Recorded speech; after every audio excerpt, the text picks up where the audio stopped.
I don't recognize LSU anymore. I don't. They've been that bad defensively. I don't think that's a crazy thing to say. When I was growing up, and really until recently, I still think, I still think of LSU as an unbelievably physical defensive team that just happens to be pretty damn good on offense too. But they have literally turned in to what Ole Miss used to be, to what USC has been, what Lincoln Riley was at Oklahoma, and now what he is at USC. They've basically become a Pac-12 team of old in the SEC today. Not saying you can't course correct, but the fact that guys aren't lining up to go play defensive line, I don't care if it's rushing the passer or the three tech or the shade at LSU, how do you get that mindset and that identity back? Because I think the people of Louisiana, they identify with that, right? Yeah, for sure. I mean, it's how LSU built its rosters for a lot of years, was around defense. Look, some of that was just the way that Les Miles wanted to build his teams. He was going to play line of scrimmage football. He wanted to keep it low scoring. He didn't want wide open spread offenses. I mean, the funny part about it is, LSU's quarterbacks were a punchline for more than a decade. And now you've got two Heisman winners, and Garrett Nuss. It's not wild to think Garrett Nussmeier could win it this year. Matt, Les had the quarterbacks blocking on the G-toss. That's true. that is true. Lead blocking. Yes, blocking the backside defensive end. That's fundamentally absurd, but it's what they did. It's just how they played. I think if you sort of trace what's happened there with LSU's defense, several of it's bad hires, right? I mean, whenever Dave Aranda left for Baylor, the Bo Pelini year experiment was a disaster. Durante Jones was here for a year, and then obviously Brian Kelly comes in and brings in Matt House, and we thought that would right the ship. It didn't. And I think also, guys, maybe the biggest thing is what Brian Kelly had to learn in his first 2 years in Baton Rouge is to value the dirt, to value the soil of Louisiana. Mm-hmm. I give this example, and I don't mean for this to be critical of one individual, but, or I'll give you two examples. When Brian Polian was the recruiting coordinator, they flew to Las Vegas to recruit a 3-star cornerback. Brother, I could throw a rock from my front window and hit 5 3-star cornerbacks in the state. Yeah. They flew to Minnesota to recruit Jackson Howard, a defensive end, who's now in the transfer portal after 1 year. He's a 3-star defensive, or maybe a low 4-star defensive end. There's just no reason to do that when you can value the talent in this state. And I think that's what's taken a couple of years for Brian Kelly to get. And guys, if you look at the 2025 recruiting class LSU has committed, and the players just within a 50-mile radius, there's 3 top 10 players in the country for 2026 within all defensive, within a 50-mile radius of LSU's campus. They're going to get it right. I think that was the transitional period that Brian Kelly needed to understand what type of talent pool exists in this state. Yeah. And then you look at again, I think about all the homegrown talent that you just brought up. Not only are they really athletic and just good football players, but LSU, those kids go to LSU. There is no Alabama to the Auburn. There is no Mississippi State to the Ole Miss. LSU isn't losing kids to Tulane and La Tech and Southeast Louisiana. So they grow up LSU fans.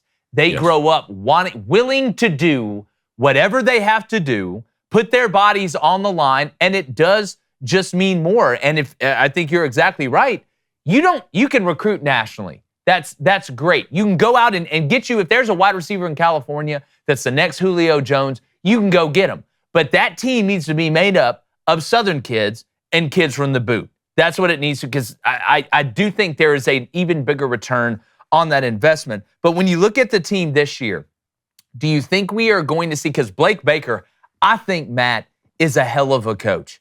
I think he is going to be that coordinator that ends up being the guy that people think they are. When you look at the way this roster is, with that interior defensive line, how good can this defense be? Because I think Garrett and the offense will be good, but how balanced or more balanced will LSU be this year? Well, I think the expectation matters, right? Keep in mind, LSU, by the way, next time I'm here, I'm definitely getting a ring light. I didn't realize how dark my face was back there. I just look like eyes and a beard on your back screen. You look great, Matt. I think you look great. Matt, you're a Yankees fan. You look great. All right. Thank you. I think, look, LSU defensively last year was 108th. Like, let that marinate for a second. That's they were unacceptable. 108th in the country in total. It's completely unacceptable. I don't think there's enough talent there for this to be a top 20 defense, because I don't think they need to be. I agree. If you're going to score 38, 40 a game, which I think this offense is going to be capable of doing again, can you just not be the worst in program history? Top 50. Just be top 50 and be good on third down. For perspective, the 2019 LSU team that won the national championship, that defense finished 59th in the country in total defense. And they were pretty awesome. Like, just don't be the worst ever. Don't go score 48 at Ole Miss and lose like you did last year because you gave up 55. I mean, flip that game. How dramatically different is your season? Yeah. You know, same thing with the Florida State game to open the season. I mean, that was a 3-point game going into the fourth quarter, but they just couldn't tackle Keon Coleman. So, I mean, guys, I'm not sitting here trying to tell you that Blake Baker is going to be some magic unlock and all of a sudden LSU is going to return to the defenses of old, but can they be better than last year? Yeah, because it would be hard to be worse. Very true. Very true. Hey, Matt, prior to the legalization of NIL, one excuse or line of reasoning, at least from certain fan bases about their rival was, well, those guys are just paying players. Of course, Nick Saban's good. He's just paying players. I heard it from Michigan fans for years. The Buckeyes are just paying players. And maybe they were right. Maybe they were wrong. They were right. But, now that you can legally pay guys to come and play for your school via these collectives or name, image, and likeness, everyone has to operate by market principles, supply and demand. So Brian Kelly saying, hey, I don't want to pay a guy $1 million and make him one of the highest paid people at LSU when he had 3 sacks a season ago is not crazy to me. At the same time, you can't go out and be 108th on defense like we're talking about. Yeah. So what does the future of LSU football look like in terms of that split between recruiting guys, developing guys, but then also using the transfer portal to supplement? Yeah, no, Cone, it's the right question. It's the thing Brian Kelly has said repeatedly. Like, they're not just going to buy a roster. And listen, let me give an example of a team that tried to do that and it failed miserably. Look at that Texas A&M recruiting class 3 years ago. Yeah, it crippled that program. Can we all agree to that? 100%. Like that recruiting class, which everyone was so pumped for, they cannonballed into the deep end of NIL, bought that amazing recruiting class, and everybody left and it collapsed and Jimbo got fired and they had to pay him $75 million to go away. Yeah. To dovetail the conversation where we started, guys, Brian Kelly is saying, I'm going to recruit and develop at the high school level. And because you can recruit the state of Louisiana, you're going to recruit guys, like Jake said, who would give an arm to run through the tunnel at that stadium. Like, every school has those guys. Louisiana has plenty of them. And then you supplement through the portal. Guys, listen, to be very clear, and I know so many people focused on just 3 seconds of that Brian Kelly soundbite where he said, we're not in the business of buying players. Mm-hmm. He gave a 3.5-minute answer in that conversation, which was very thoughtful and oozing context. And most people just ignored it and latched on to 3 seconds. What he said is right. It's how they should go about it. But I'll give you more context, guys. And I've said this on my show. I've said it publicly, so I'll tell you as well. There was a time where LSU's collective was not organized and they were not well funded. There was a time a few years ago where LSU had more NIL commitments than they had money in the bank, meaning they had committed more NIL money to players than they actually could fund. In the red. Wow. They are in a much healthier spot now. The roster a year ago, they spent roughly $4 million on the entire roster. Now, for context, that Texas roster that was in the college football playoff, they spent about $8 or $9 million on that roster. Yeah, look at Ohio State. Yeah, look at Ohio State. This year, LSU their goals pushed north of 6. They actually got closer to 7. The problem they've had is they've got money in the bank. They've just had some NIL offers turned down, like we talked about. And specifically with Dominic Williams. Listen, Dominic Williams came in from Oklahoma and he wanted $1.2 million. That's the player Brian Kelly was talking about. Mm-hmm. And how do you justify that when you got a guy, and this is something else Brian Kelly said in that answer when he said, I'm responsible to everybody in the room, meaning the entire team. How do I look at my offensive linemen? Well, he's talking about Will Campbell and Emory Jones. Guys, if you look at any way too early 2025 mock draft, Will Campbell is a consensus top 5 pick. Like, he's this year's Joe Alt. He's going to be the best offensive tackle in the draft. Yeah. How do you justify paying Dominic Williams 2-3 times what you're paying the guy that's been your bookend left tackle since the day he stepped on campus. Mm-hmm. What does that do to your locker room? There's not a single starting defensive lineman currently on LSU's team that has an NIL deal over 6 figures.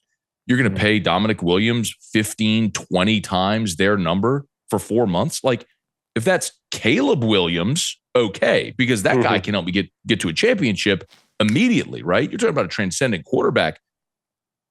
That much money for a defensive lineman? Like, what are we talking about? How we set a market? I mean, I'm as gung-ho NIL transfer portal as anyone in the world. Like, seriously, if someone's going to pay that kid 1.2, go get it, Hoss. I wish you the best.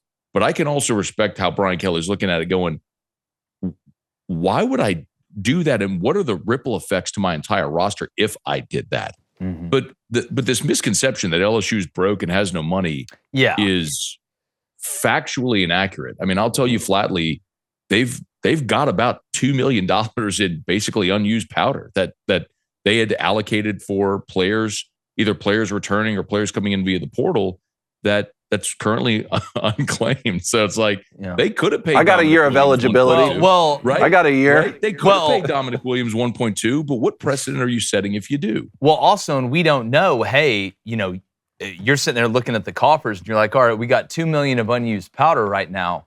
Well, there's a 5-star defensive tackle that's coming out of the state of Texas that we could offer some pretty decent NIL money coming out of high school. Maybe go get 2 of them. Maybe I can go get the 5-star and a 4-star defensive lineman that'll be here for 3 years that we can pay NIL and will end up helping us in the long run. I get that. That's why I'm so for an incentivized structure too, to where if it's like, hey, Dominic Williams, here's what we'll do. We'll guarantee you $500,000, but we will put incentives that if you get this amount of tackles for a loss and you get this amount of sacks, we can elevate that and you will be worth that amount of money. But we're far away from that. I know there's some coaches that want it, some that are a little bit nervous about it. But I agree with you. I mean, anybody that thinks that LSU doesn't have money, or anybody that thinks that Auburn doesn't have money, or Bama doesn't have money, or these teams don't have money, but what cost A&M was they sacrificed their culture to buy talent. And when you do that in the game of football, where it is the ultimate team sport, you will not win. It just does not work like that. You can't put a house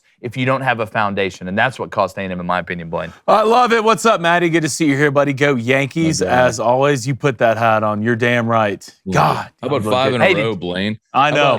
How about Judge, Soto, and Stanton all homering in the same game for the first time? Take that, Astros. Hey, how about Stanton hitting 118 miles per hour off the bat?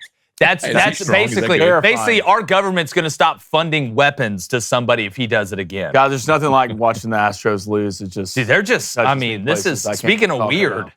Like, speaking of weird. All right, Matt, we're going to get to the chat here. We got some questions for you. We're going to start with the HBH, hashtag Ask Matt. He says, what are your expectations for Harold Perkins this season? It's one of the most complex players in college football. I heard someone describe him this week. It was Chris Trapasso at CBS Sports as ubiquitous. And I think that's perfect because he's almost like a positionless player. He's almost like LeBron in the sense that you could line him up anywhere and he could be effective, but finding the most effective way to use him is the challenge. LSU's going to try him at off-ball linebacker again. They did that for one game last year against Florida State. It didn't work, and they moved him back into that nickel dime role. He's fascinating. If you could find a way to make him an actual run defending linebacker who can rush the passer and turn and run, you have maybe the best defensive player in college football. If he gets lost in the wash again, I think you're wasting an elite talent on the edge. Yeah. Well, I'm going to make this point about Harold.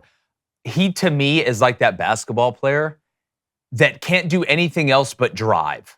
Like, he can drive incredibly. He's like a slasher. But you don't want him shooting 10 threes a game, right? Defensively, he's really good in man.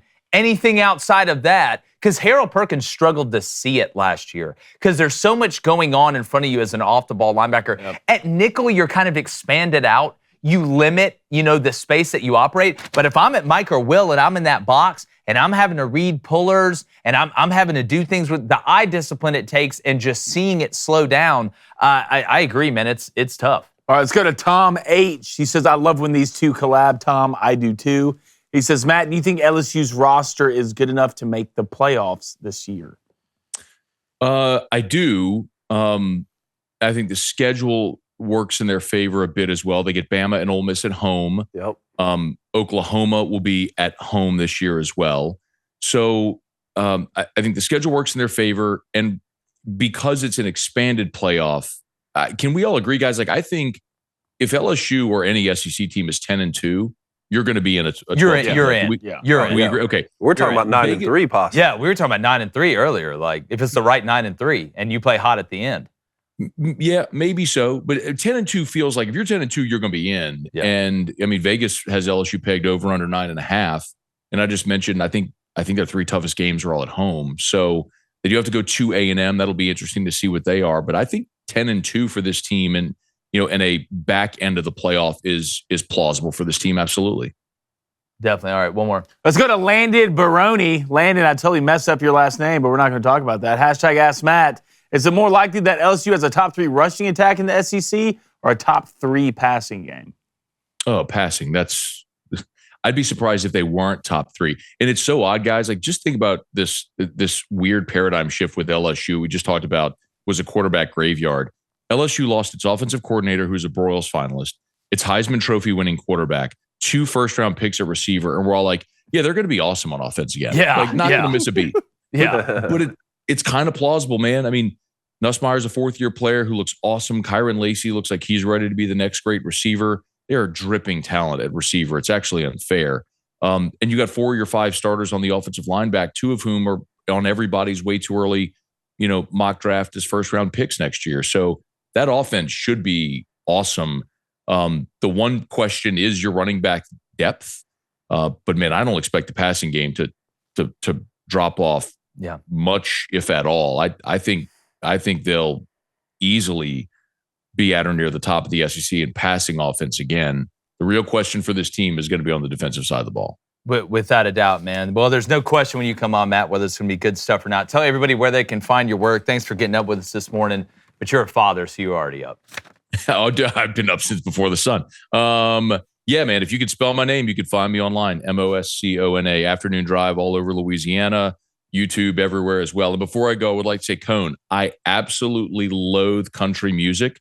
Makes my skin crawl. But your single, that's a catchy hook, bro. It's a catchy too, man. That's all I need to hear. Thank you. I don't love the song because I don't love country. I'm going to go home now. Thank you. But but I'm telling you, really good job. That is a catchy hook. Like, Gene, free bird on the radio. Yeah. Hey, Matt, really, I went on really good hook. I went on a radio show the other day, and they brought me in to Cone's song.